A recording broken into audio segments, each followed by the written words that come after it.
नमस्कार दोस्तों और साथियों, मैं आपका होस्ट और दोस्त निखिल चौखांद्रे।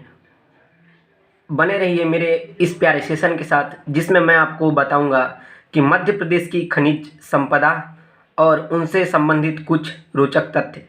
तो टाइम वेस्ट ना करते हुए चलिए मैं आपको ले चलता हूं मध्य प्रदेश की खनिज संपदा की ओर। तो सबसे पहले बात करते हैं अपन लोग बॉक्साइट की।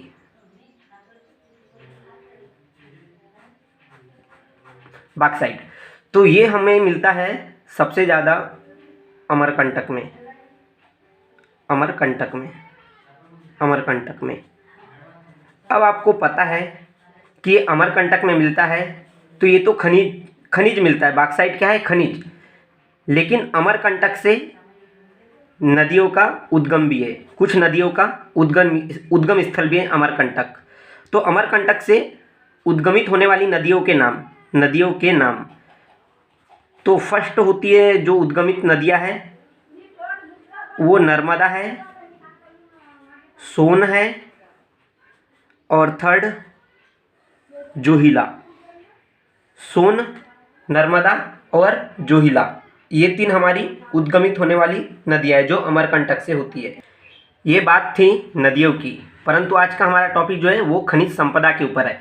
तो अमरकंटक जो है बॉक्साइट का एक प्रमुख केंद्र है। इसलिए इसे जो है रेणुकूट, क्या नाम से जाना है? रेणुकूट के नाम से जाना जाता है। किसको? अमरकंटक को। किसके लिए? बॉक्साइट के लिए।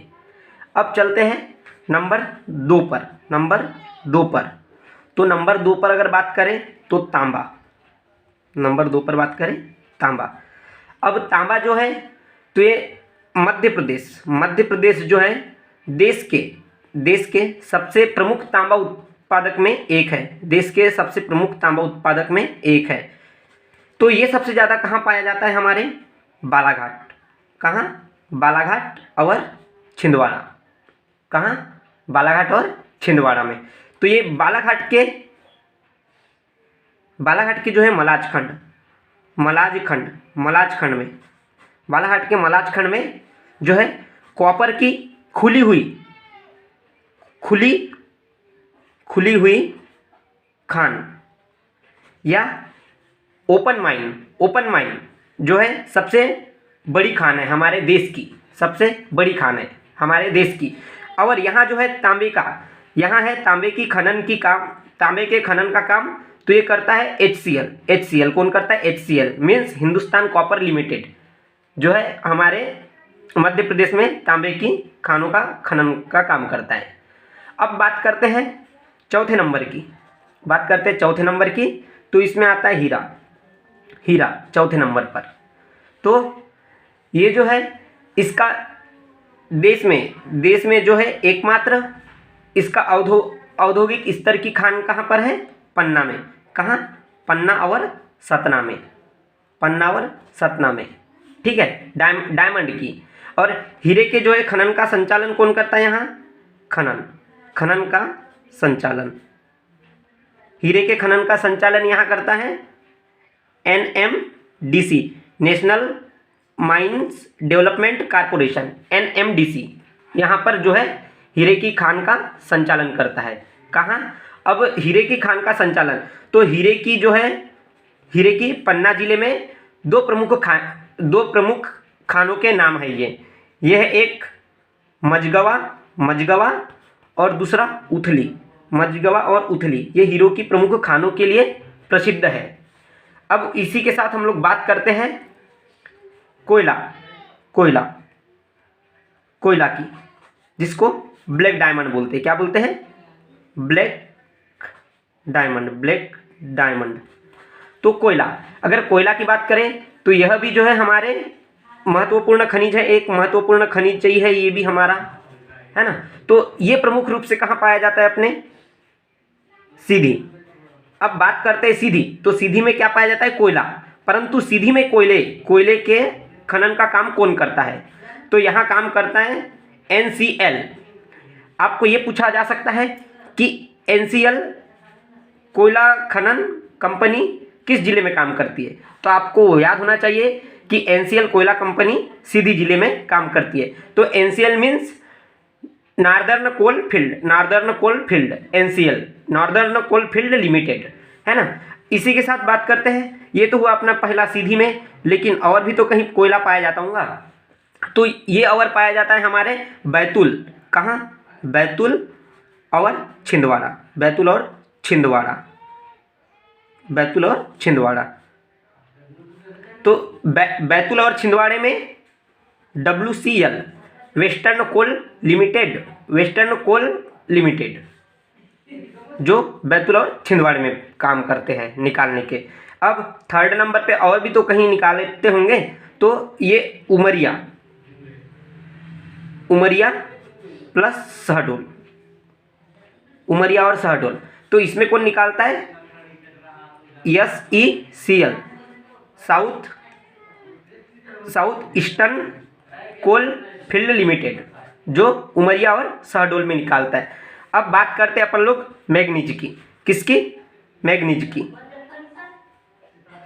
मैग्नीज की बात करें मैग्नीज की,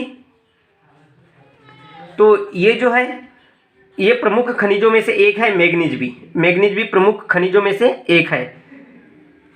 अब ये प्रमुख रूप से जो है बालाघाट और छिंदवाड़े से निकलता है। ये भी बालाघाट और छिंदवाड़े से निकलता है, और साथ ही झाबुआ में इसके कुछ खनिजे भंडारण पाए जाते हैं, झाबुआ में भी। तो अगर मैग्नीज की बात करें तो ये बालाघाट के भरवेली माइंस, बालाघाट की भरवेली माइंस से निकलता है। और जो बालाघाट की भरवेली माइंस है वो एशिया की, कहाँ की? एशिया की सबसे बड़ी भूमिगत खदान है यहाँ पर। एशिया की सबसे बड़ी भूमिगत खदान कहाँ पर है? मैग्नीज की बालाघाट के भरवेली माइंस में। तो ये भरवेली माइंस की सबसे बड़ी खदान है भूमिगत। और साथ ही बात हो रही है बालाघाट की, तो बालाघाट से वैनगंगा नदी बहती है। कौन सी? वैनगंगा नदी बहती है बालाघाट से। एक बार फिर से, तो मध्य प्रदेश की खनिज संपदा के लिए मैंने आपको बताया कि बॉक्साइट, तो बॉक्साइट जो है अमरकंटक में सबसे ज़्यादा पाया जाता है। और बॉक्साइट यहाँ सबसे ज़्यादा पाया जाने की वजह से इसको रेणुकूट के नाम से पहचानते हैं, अमरकट को। यानी ये पूछा जा सकता है कि रेणुकूट को किस नाम से पहचानते हैं बॉक्साइट निकालने के लिए, तो ये आएगा अमरकंटक, है ना। और तांबे की, तो आप इसका कुछ स्क्रीनशॉट लेके रख सकते हो, इसलिए मैं आपको कुछ बढ़िया से दिखा रहा हूँ, है ना। ये देख लीजिए, बॉक्साइट, अमरकंटक, और बॉक्साइट अमरकंटक से 3 नदियों का उद्गम भी हुआ है, नर्मदा, सोन, जोहिला। और ये आप अगर इसकी PDF चाहिए तो आप इसको कृपया स्क्रीनशॉट लेके रख सकते हो। मैं कुछ समय बाद आपको कुछ इनकी इन्फॉर्मेशन PDF भी सेंड करने के लिए लिंक दे दिया करूँगा, परंतु वो मेरे पास अभी सुविधाएं अवेलेबल नहीं है, तो मेरे को इसके लिए माफ़ कर दे। यह आपका PDF अगर आपको चाहिए तो आप स्क्रीनशॉट ले लीजिएगा इस चीज़ का, ये इनको अच्छे से याद कर लीजिएगा, या आपको किसी भी कॉम्पिटिटिव एग्जाम में पूछ सकता है, इसलिए। तो इस प्यारे सेशन को देखने के लिए आप सभी का धन्यवाद। बने रहिए मेरे साथ ऐसे ही और कुछ वीडियो में, तब तक के लिए धन्यवाद।